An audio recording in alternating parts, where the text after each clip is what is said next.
We're here today with Cotton Ketchie, a local artist in the Lake Norman area, specifically Mooresville. Right. And wanted to have a conversation with you today to tell us a little bit of history about Lake Norman and yourself coming up as an artist and such, and then share some of your newest works with us. So tell us a little bit about growing up in the Lake Norman area as a child. Well, when I was growing up, there wasn't anything called Lake Norman. It was a Catawba River. Okay. And it was about 10 miles from here. If you went down Brawley School Road from my house, it was 16 miles. Okay. And the creek started in my grandmother's pasture, ran all the way down, and came out at the 73 bridge in the Catawba River. Okay. We had a swing down there, and it was big time. You know, we'd go down there. If we got our work done, Daddy would take us down. We'd go swimming in the old river. And that's where I learned to swim when I was 5 years old. Uh-huh.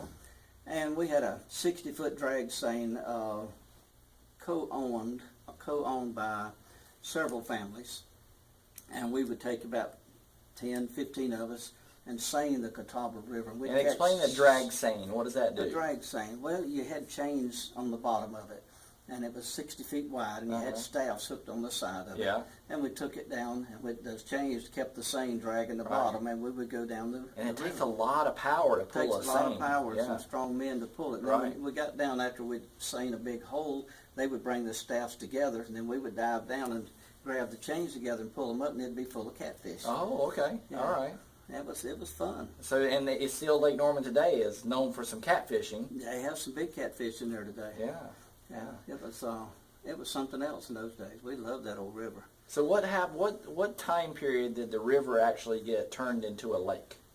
When I was in high school, they started clearing out the land. That was the most amazing thing. I always asked Dad, how do they know how far to cut the trees down? You know, I didn't understand Right. the science of it all. Some incredible engineering. It What was incredible. year was that about?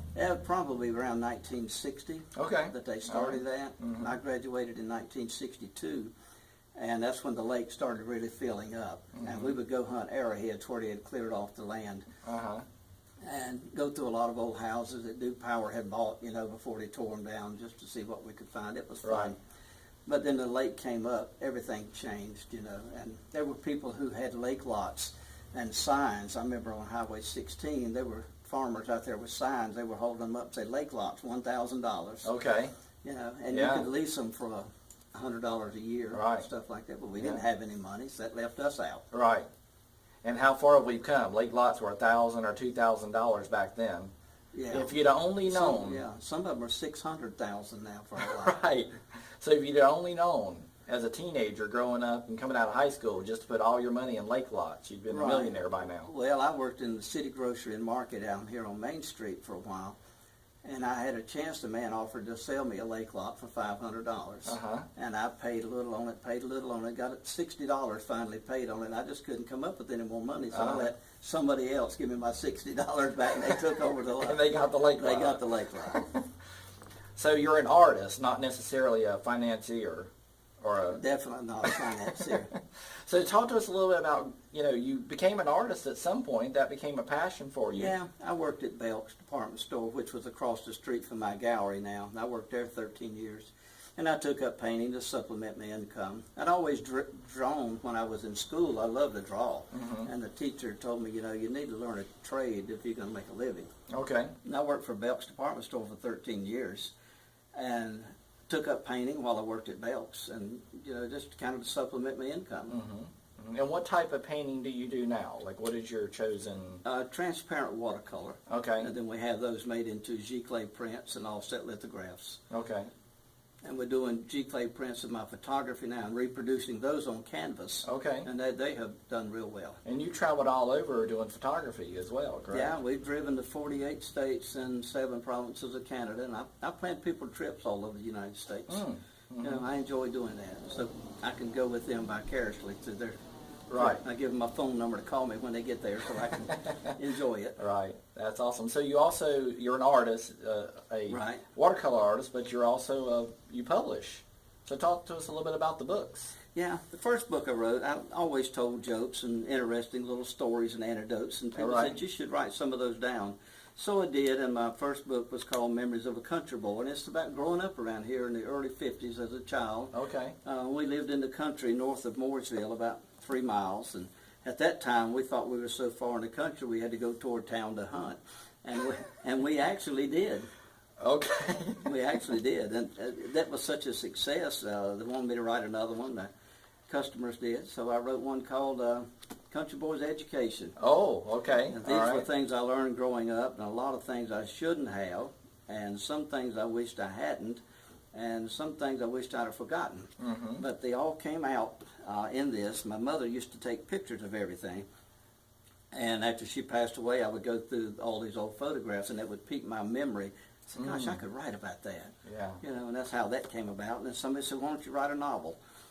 So I did. Uh-huh. And wrote one called what was the first one called? Another Time, Perhaps, is my latest novel that I'm working on. The first one was called Little Did They Know, a story about an artist in Mooresville. I named him Jake McLeod. Okay. And his best friend doesn't come home. His wife doesn't come home from a meeting.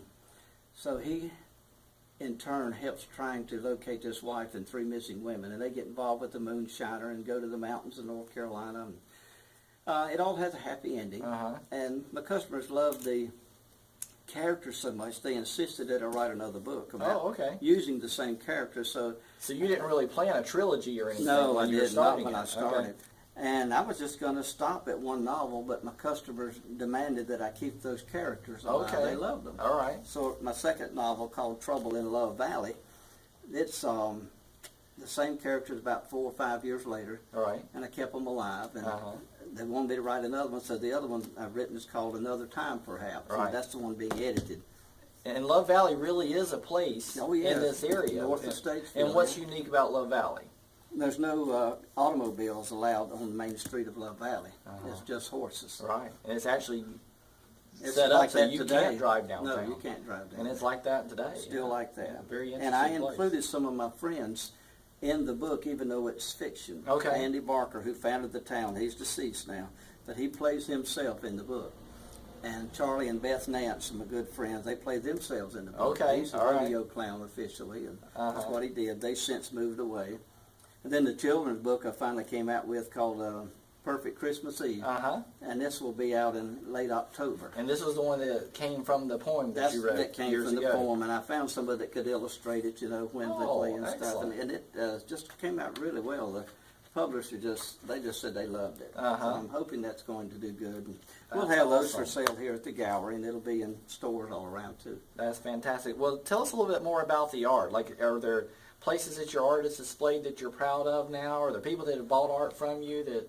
Well, gosh, I counted up one time, maybe 30 countries, and about 48 of the 50 states. And prints of some of my paintings are in every North Carolina welcome center when you cross over the interstate highways in the North Carolina. Oh, wow, okay. Ergo, we get people from all over the world comes in here, you know, seeing Mooresville, seeing a little bit of what we have. Yeah, that's fantastic. And we're not going to cover it in this video, but I also hear you've been doing some collecting of things from North Carolina that we might cover in a later video. And I know that's kind of a passion of yours that you... Well, one of my passions is trying to preserve our heritage through my art, through my photography, and through my literature. And sometimes that's not quite enough. So I've got over 1,000 pieces of old North Carolina pottery to educate people in what the pottery industry means to North Carolina and why they made pottery to start with. They didn't have vessels in which to can things. They couldn't afford glass jars. So back in the 1840s and 50s, what they did, they saw the clay in the ground, they dug it up. Right. They made them jars.